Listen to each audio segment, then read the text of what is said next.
Hello everyone, my name is Romeo and I'm a product manager for ASUS. Today, I'm here to bring you all some very exciting news. The one that we've all been waiting for, at least I have. The brand new Ampere architecture GPU from NVIDIA is finally here, promising far more performance than the previous generation. These new GPUs operate within completely new thermal and power envelopes. So, we've redesigned our ROG Strix cards from the ground up to unleash their full potential. The changes starts with the aesthetics. Well, the new Strix is a 2.9 slot card. We've implemented an ID that looks sleeker than the 2.7 slot last generation Strix, and incorporate the same design language as our latest ROG Strix motherboard. The metal accents give the card a premium look and feel.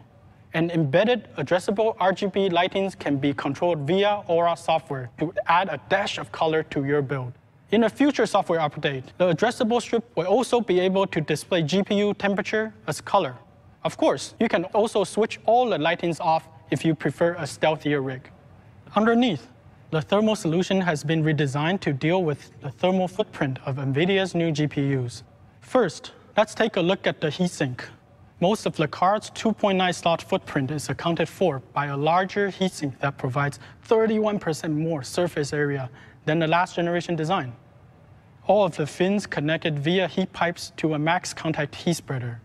The max contact heat spreader is machined to be flat and polished so it's smoother at the microscopic level, ensuring flusher contact with the die.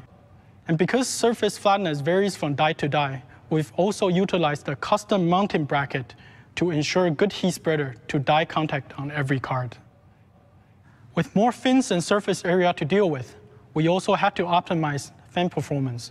Similar to the last generation, there are 3 ActualTech fans which utilize a barrier ring to increase static pressure. But for this bigger heatsink, we've made some subtle changes to optimize airflow and dispersion. The 2 fans on the flanks now features a narrower barrier ring. In contrast, the central fan now has a wider barrier ring and 13 blades. This allows the side fans to intake more air laterally without disturbing the airflow of the central fan, which needs to maintain at higher static pressure because it resides directly on top of heat spreader and the GPU. These subtle changes allowed the latest ActualTech fans to deliver more airflow while producing lower noise level than the previous generation. The one last component of the thermal solution is the backplate. As you know, circulating coolers require fresh airflow to deliver optimal performance.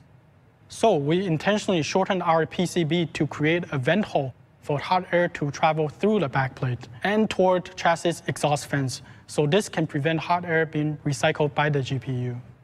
As a result of increased power demands, users may need to reevaluate the power rating of their PSUs. And even if they have high-power PSU, if it has been run hard for a number of years, its voltage regulation may no longer be adequate to cope with the fast load changes.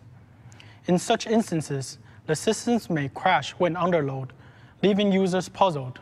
And in order to aid troubleshooting, we've developed an onboard circuit that monitors the PSU rail voltage, and it's fast enough to catch any transient that results in the rail voltage dropping too low. If that happens, LEDs will light up, so you're well aware that your PSU wasn't able to keep up with the current demands of the GPU. Hey, it's a simple feature, but one that will prevent a lot of head scratching if random crashes are experienced.